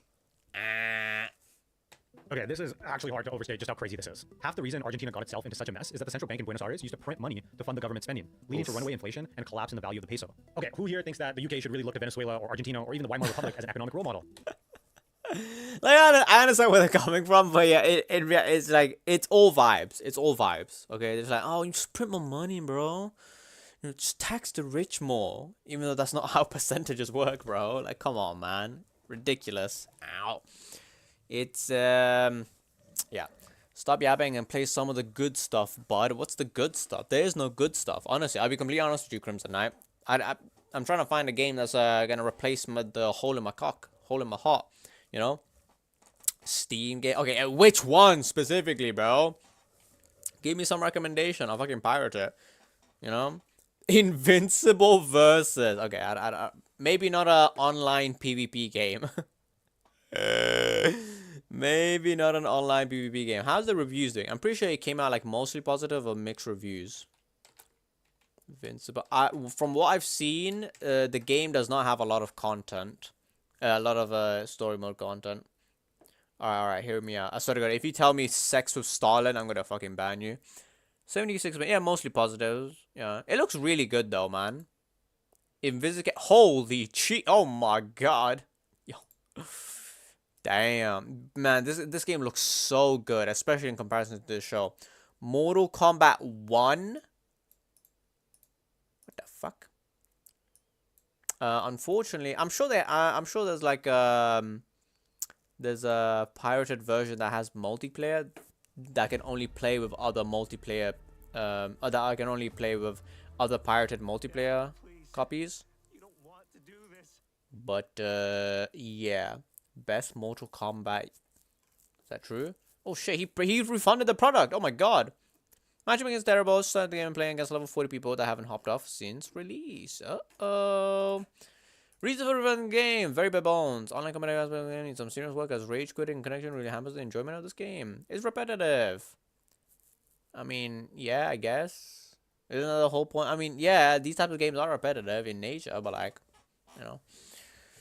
I don't know what to tell you, bruv. The overflow in the game also became quite tedious. Some of the players will pose turtle and run away from fighting, left alive. One of the main thoughts that couldn't justify $50. Is it actually $50? Holy shit, 45 Great British Pound. That's the standard edition. Deluxe is 60. People must just complain because it only has a 1 hour worth of story. I mean, yeah, I think that's a pretty good reason to complain. They spent 45, 60 bucks, bro. This is Great British Pound. So in dollars, it would be like, it would be like $80, $84. Oh, and don't get me started. They got fucking, bro, what is this? DLC? Holy moly. Also, I think its name is Marvel Token Fighting Souls. Fighting games not only lose a large percentage within the first 30 to 90 days. Unless you're SF6. Marvel Token release and you can foresee rain down in the rain if you get the game. I really hope you enjoy and get a ton of hours. I made an informed purchase and oh, I just know for a fact someone's pissed in the comments. Can you read? They said in the review the game is not for them, and that's why they found it. Yeah, fuck you, you retard. Anyway, that was a preamble like that isn't worth reading. Yeah, he still had the audacity to comment. So you know for a fact this guy actually read it, by the way. Every time someone says, I ain't reading all that. Oh, this guy, oh, so many, oh, I ain't reading all that. They read it, okay? They read it, okay? Or else they wouldn't have fucking commented, alright? These guys are so chronically online, bro. It doesn't take long to read. The Lauren got tablet time this week and I commented on this review. Thanks for adding to the visibility, kids. It's also quite interesting inside that the people commenting on this saying it's not worth reading or stupid don't actually own the game. Oh shit, they don't own the game? Lol. That's very interesting. You didn't even spend 2 hours on the game, a cool bullshit and everything. You claim to have experience. First tried 2 and 3 matches and got your ass handed. Most people don't rage quit the way you're saying. Being rage, seeming rage quit and then raw review really shows me your attention. No, once in my review I say this is a bad game, I gave objective criticism. Fighting game, cucks mad, you go with the floor genre of corporate slop. And then all these terrible mind-blowing experiences of entertainment playing. Yeah, right. You watch someone on YouTube and parrot an opinion. If the claims have been able to finish story and be able to make a signal matches after that in 1 hour and 45 minutes. My assumption is not distinctly watch YouTube. My assumption is wow. So the story is really so short. So it seems like Drakengard is the only person in this comment section that's you know, has a bit of a nuance. Interactive Steam review comments, true. Looking out. I'm trying to over a game you played and refound a section of whatever I hear about a game. Pro compared to life of playing and blah blah blah blah. So to put it simply, Crimson, I don't think this is a game worth buying. Okay. Even if it was like one of the best games in the world, right? It's 60 Great British Pounds. I don't think I would do that. Now, what the fuck does the deluxe edition even do, bruv? Character pass, year 1 character pass. Oh, nice. They're gonna release 2 new characters. Wahoo! Yahoo! Amazing suggestion, Crimson Knight. They're not gonna run out of character expansions. Okay. Oh, character expansions. That's funny. 900 plays on Steam. Is it worth at full price? If you have an extra $40.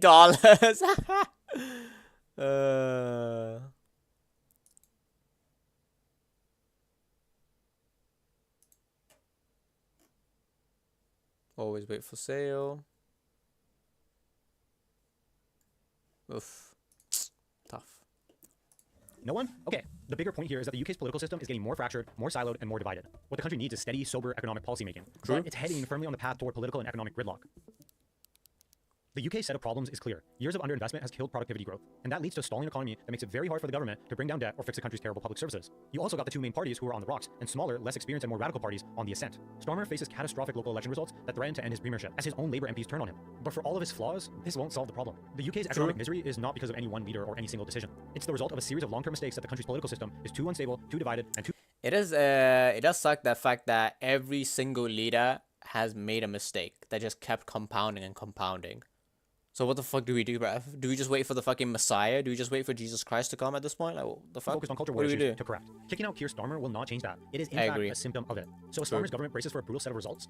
Honestly, at this point, just give him a chance. Just give him a chance, bro.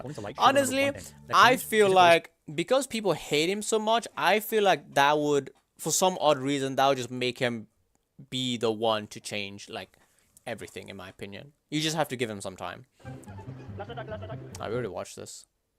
Other countries are a lot happier than us at the moment. Why do you think that is? Well, the weather's kind of shit. Right now, the weather's not bad. The weather's pretty good, but the weather, the fucking, just the way it looks, is just not nice, isn't it?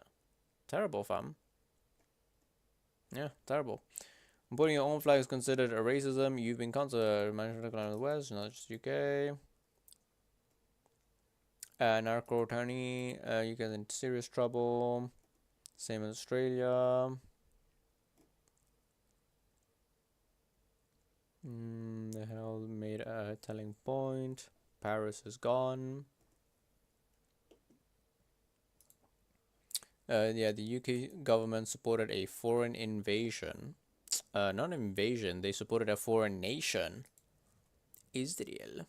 It's clear to me that the UK, my home country, is not doing well. Ahead of upcoming local elections, I travelled across the country to take the temperature and heard the same concerns everywhere: a stagnant economy, unaffordable housing, rising immigration, and a deepening sense of division. I feel like the country's very divided at the moment. People fighting with each other. I'm True. not blaming the right people. True. I should be blaming the governments. And all of this is So far, these two men are most likely the only two reasonable men in this whole entire video.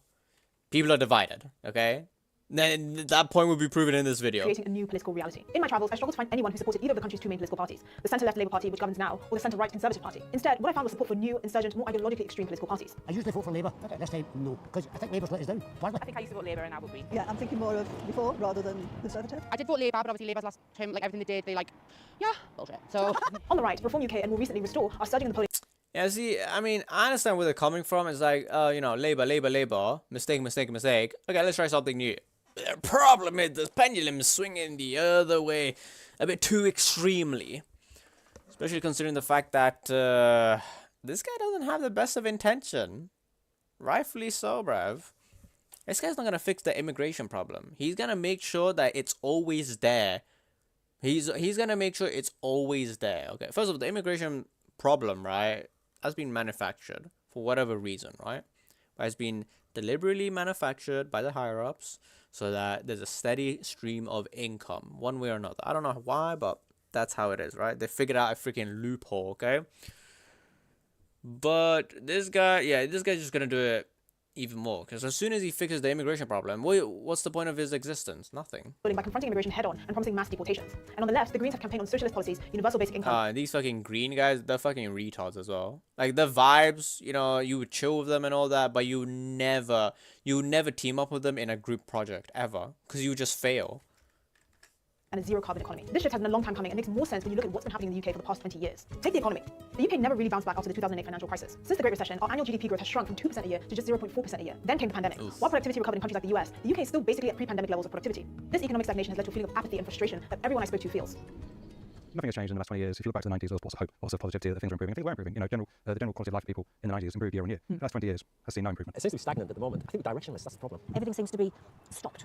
This lack of economic growth is being felt in our National Health Service, which is at a breaking point. Oh, Everyone I spoke to mentioned long wait for serious health issues, which makes sense because there are now 7 million cases on a wait list for treatment. You know, something I realized, it's funny how health workers have to sacrifice their health to save the health of other people. And even then, they can't really do that. they can't really do that.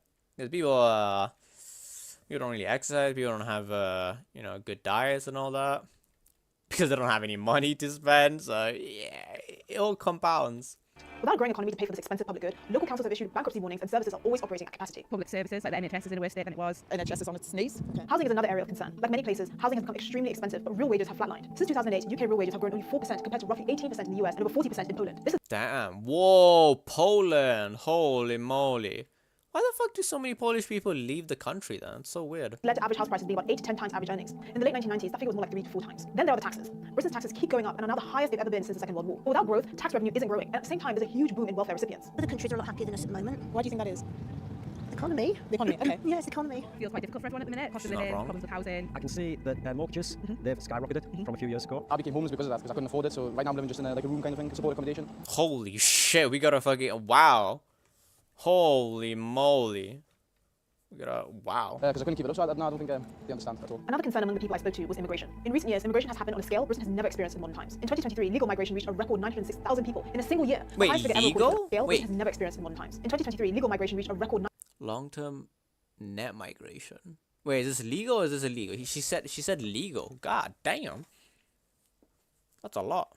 To be fair, I will say, from my personal experience, on the last couple of months, I've seen a bunch of suitcases, people with suitcases, a bunch of people with suitcases recently, and I will say this, and it's not a coincidence, construction has started happening again, and very quickly as well. Buildings that used to be, abandoned, has started being rebuilt, and they look really good as well, so...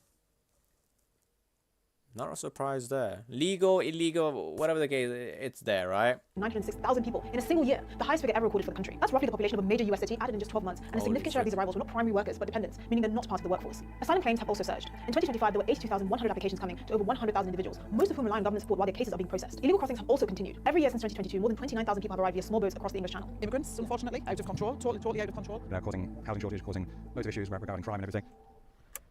With all these new arrivals happening in such a short amount of time, integration becomes an issue. The result is a gradual separation and fraying of community and shared national identity. We've got massive immigration.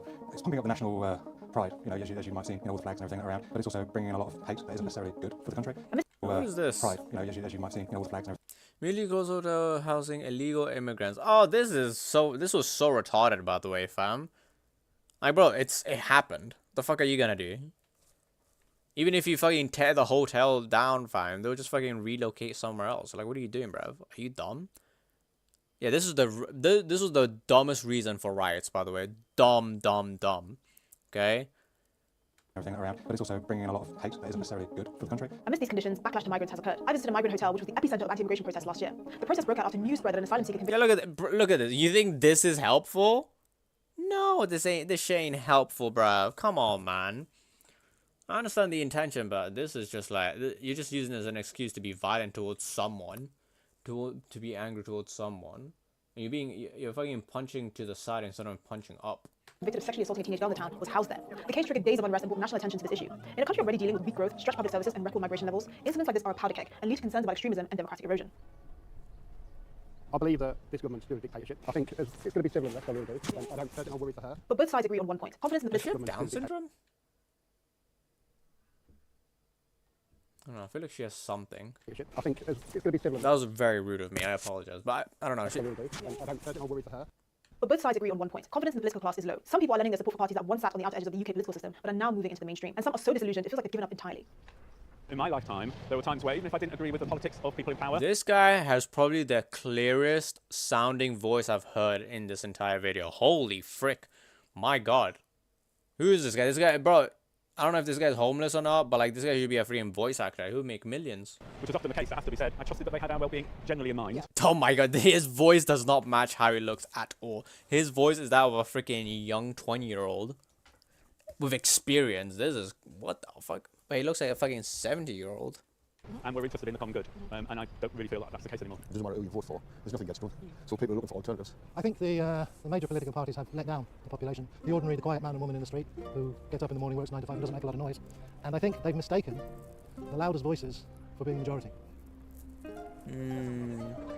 I love my country, but it's in distress. Anecdotally, most of my high-achieving and successful friends have left or are planning their exit. The people who are left feel stuck, frustrated with leadership, and worried about the future of their nation. Something's got to give, and it will either be at the ballot box or in the streets. Oof. That is true. True. In 2024, you made 3 predictions that have come. Okay, let me just check the comments. Brian is the first person to have teaching board in podcast. Grazie, you listen. This is one interview presentation should be quality presentation, long enough for explanation, moderated with solid questions. Global depression. Game balance isn't real. Okay. I'm ready to quit my job and do what I want. There's no future left on this planet. Yeah, sure, buddy. Sure thing. Janek Kasamarori. Steven's not ready to ask a dumb question. Geopolitics 101. He breaks it down so perfectly. Even Todd could understand it. Can't believe I can see this for free. That's the beauty of the internet. That's the beauty of the internet.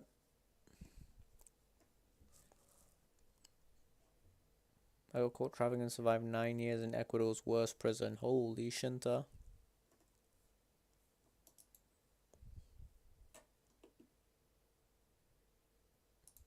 Uh-oh. 106 replies. You know for a fact someone is someone said something.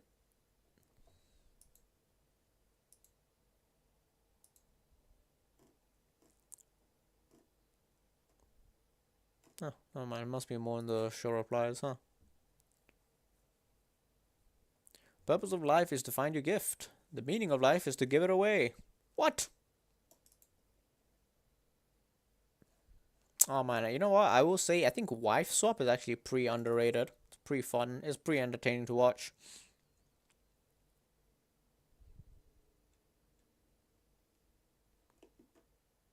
There are no hard multiplayer games. Yeah, there is. There's fucking No Scape, Dummies vs. News. Well, I don't know. Is hard and punishing the same thing? I'm not sure. Dummies vs. Noobs is very, very punishing.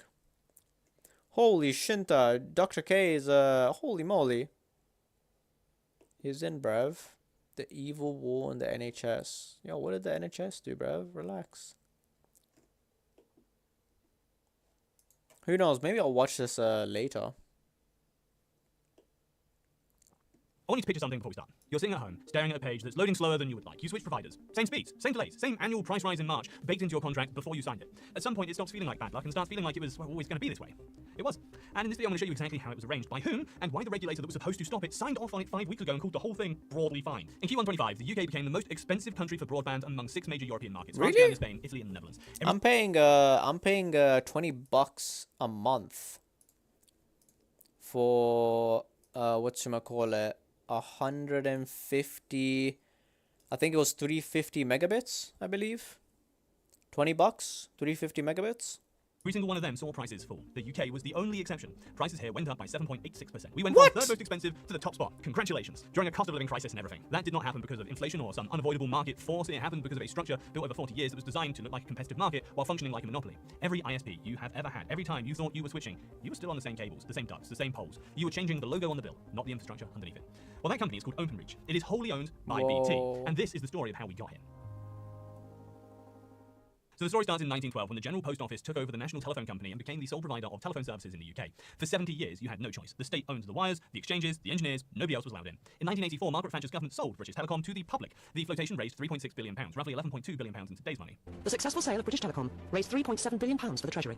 Shares were oversubscribed 4 times on the first day of trading. She literally said 3.7 and you said 3.6. What the frick, bruv? On its first morning, 2 million people became shareholders. The government declared it a triumph for popular capitalism. Economists John Kay and David Thompson wrote in 1986 that privatization would only improve performance if supported by liberalization, and if the two conflicted, liberalization was decidedly to be preferred. Selling a monopoly is not the same as ending one. The wires did not multiply, the ducts did not duplicate, the infrastructure built on a single national network stayed as a single national network. It just had shareholders now, and they had returns to satisfy. By 2006, competitors had spent 2 decades complaining that BT ran its infrastructure in the interest of its own retail business. Sky, Vodafone, TalkTalk all depend on BT laying cables and sending engineers. All of them said BT was slow, unresponsive, and had every incentive to prioritize its own customers over theirs. Ofcom agreed. BT signed undertakings in 2005 and OpenReach was created in 2006. The theory was independent operation, equal treatment for all ISPs. Well, the reality was that OpenReach remained wholly owned by BT. Not sold, not spun off. A new subsidiary was created, a new board, a new logo, but BT still owned every cable, every duct, and every pole. In 2017, OpenReach became legally separate, but still wholly owned by BT. In March 26, Ofcom confirmed BT continues to have significant market power in a number of markets. Same conclusion as 21, 17, and 06. Evolution, not revolution. 42 years after privatization, Ofcom confirmed that the company sold as the competition experiment still has a monopoly. Its plan is to keep an eye on it for another 5 years. Well, here's how the infrastructure monopoly works in practice, because this is the part that most people have never been shown clearly. OpenReach owns the cables, the pipes, the poles, and all of that stuff that connect almost every property in Britain to the telephone network. When Sky sells you broadband, Sky does not own the wire from the exchange to your house. OpenReach does. When you sign up to Vodafone or TalkTalk or EE, you are buying a retail service that runs on OpenReach infrastructure. You think you're choosing between providers, but you're choosing between tenants in the same building. Vodafone compared its UK customers to its customers in Spain and Portugal, where it owns its own infrastructure. And the result? UK customers are connected twice as slowly, experience 50% more service incidents, and only 87% of those incidents are fixed in Spain versus far fewer in the UK. Vodafone's official position: OpenReach needs to be structurally separated from BT. Sky documented the problem in numbers. In a typical month, OpenReach fails to complete over 4,000 jobs ordered by Sky. It changes over 12,000 agreed installation dates. 12,000 people who took time off work, waited in, and were told the dates were changing with no explanation. One customer review on Review.io, verified and published in September 2025. I had an appointment for an engineer on the 12th of September. I received a text on the 10th of September telling me a new appointment had been made for the 8th of October. Yikes. With no explanation. That will make it 2 months since I placed my order with Sky. An absolute disgrace. 4 times they've arranged to come to my property, and despite having my address and phone number, they have failed to show. Another company you cannot contact by phone. I would like to have given them -stars if possible. And another, OpenReach and their subcontractors are a disaster. After 2 postponements, 1 failed visit, and a non-show, we cancelled. Cannot believe Ofcom lets this go on and stands by while customers undergo such treatment. Ofcom's own TAR. Yikes! Sounds like a nightmare. Thank God my internet provider is pretty good. Zone exists anywhere in the UK. Not one. For the now. regulator's response is to maintain the existing framework until 2031. For a few years, something interesting was happening. A new generation of companies called altnets were building their own full fiber networks from scratch. City Fiber, GigaClear, Hyperoptic, Zoom, Freedom Fiber, and they were not renting OpenReach cables. Laying their own, in 2022, altnet coverage grew by 50%. Real competition, built from the ground up. Then OpenReach launched something called the Equinox scheme. Equinox 1 launched in October 2021. Isn't OpenReach Equinox offered that ISPs really discounts on wholesale expensive fiber gym? costs, but to qualify, an ISP had to send a set proportion of new orders to OpenReach rather than rival altnet networks. The more you gave OpenReach, the bigger your discount. City Fiber took Equinox 1 to the Competition Appeal Tribunal. It lost. Ofcom approved it. In December 2022, OpenReach announced Equinox 2. City Fiber filed a Competition Act complaint with the CMA and Ofcom. CEO Greg Mesh said, if left unchecked, BT OpenReach will strangle competition and threaten the pace of UK's full fiber rollout, all at the same time as BT Consumer is imposing broadband price rises on millions of households far above the rate of inflation. Ofcom delayed, analysed, delayed again, then approved. Equinox 2, in May 2023, we do not consider OpenReach's pricing discounts to be anti-competitive. CCS Insight called it a big blow to the UK's aspiring fibre altnets. Paolo Pesticor of PP Foresight, rivals will feel that OpenReach is trying to lock in providers using market dominance. Too many players chasing too few pounds.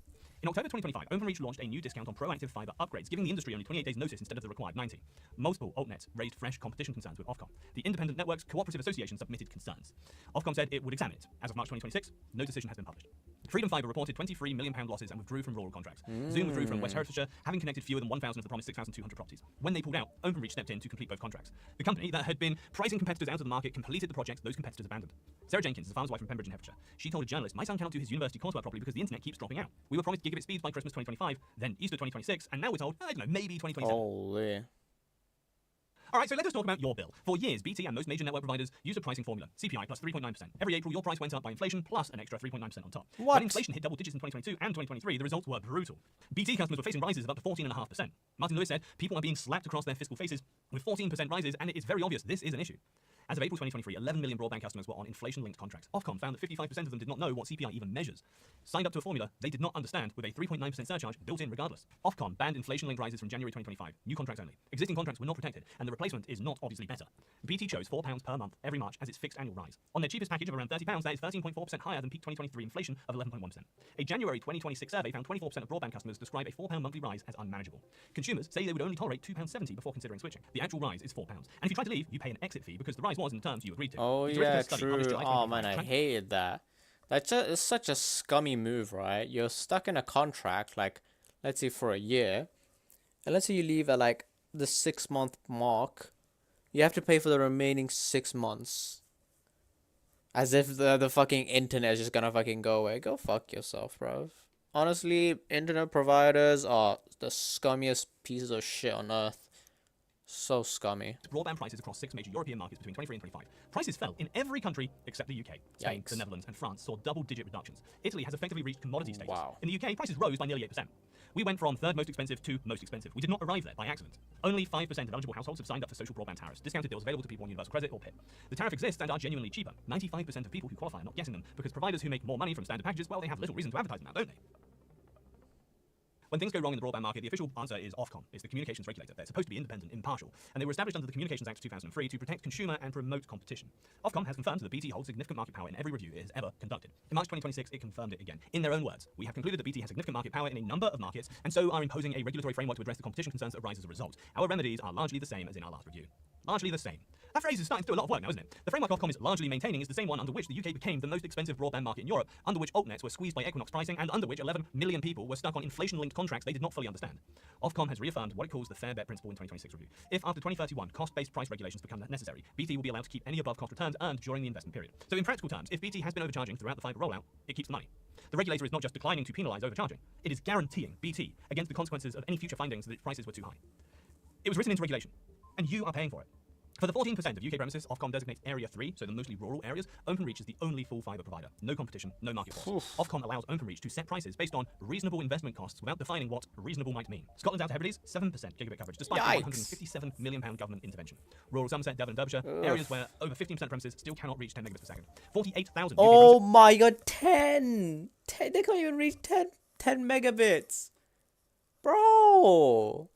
Even in my worst internet, I believe I got like maybe 50 megabits. Jesus Christ. Have no path to any fixed line connection because the cost per premises exceeds £10,000 and no one will pay it. This is what 42 years of managed competition looks like in practice. You were told market was open in 1984. Competition would drive down prices. The public would be empowered. But what actually happened is a state infrastructure monopoly was transferred to private shareholders who extracted returns from it for 4 decades while regulatory reviews confirmed the monopoly and scheduled the next review. The BT CEO, who declared there is only one national network, was not making a mistake. He was describing reality accurately and daring anyone to challenge it. But the challenge never came. This isn't a left or right thing. BT was privatised by the Conservatives. Open Reach's undertakings came under Labour. Legal separation under Conservatives. Equinox 1 and 2 approved trader under Conservatives.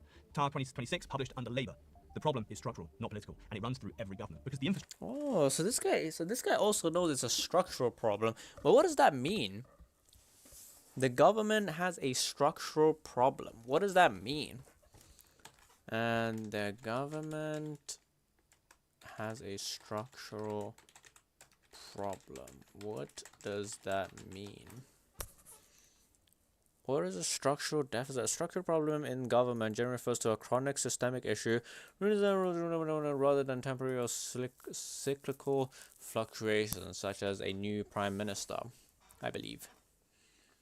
2 ways: structural fiscal deficits. Deficit goes when government spending exceeds tax revenue, even during periods of strong economic growth. So you're spending more than you're earning. Near full employment, unlike cyclical shrink during cyclical deficits. Oh, something different. Structural deficit will reflect a permanent mismatch between revenue streams and spending commitments. So we're constantly in debt. That yep, that makes sense.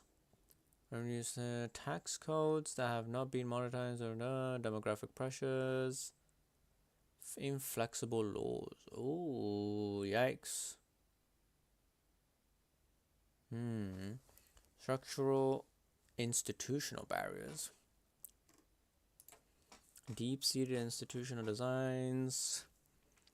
Many governments are structured around 19th century hierarchies and silos. Modern complex and interconnected. Okay. Well, I'm not sure what that means exactly, but it seems like the root problem is a structural problem.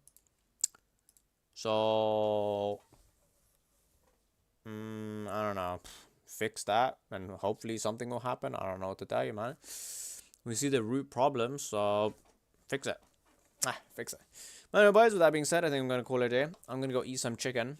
I didn't buy a watermelon. I actually finished the watermelon. You know what I did today? I woke up at like 6 a.m.